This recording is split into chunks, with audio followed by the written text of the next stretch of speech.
Hello guys, నా ముందు mini వ్లాగ్లో అయితే చూసారు కదా, నేను మా ఊరు వెళ్ళాను, అదే పలాస. నా ఫస్ట్ డే ఎలా అయిందో చూడండి. మా తమ్ముడు మాకు డాన్స్ స్వాగతించాడు. ఈ డాన్స్ అయితే మా ఊరు సంబరాల్లో వేస్తారు. వీడు ఎగ్జాక్ట్ గా దింపేశాడు. ఇప్పుడైతే మేము ఎలా ఎంజాయ్ చేసామో చూసేయండి.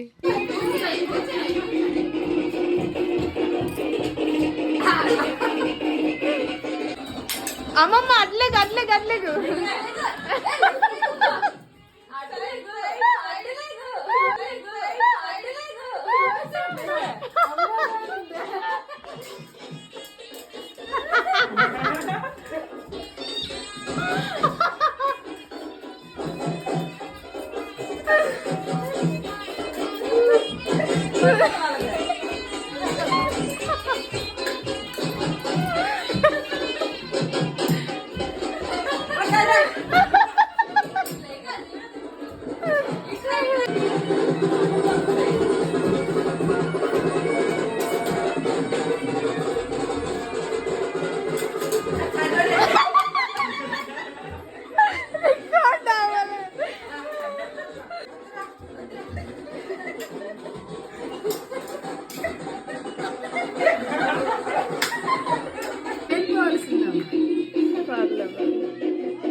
ఇక్కడితో ఈ వీడియో ఇంతేగా. నెక్స్ట్ డే 2 ఇన్ పలాస పెడతాను, తప్పకుండా చూసేయండి. Bye bye.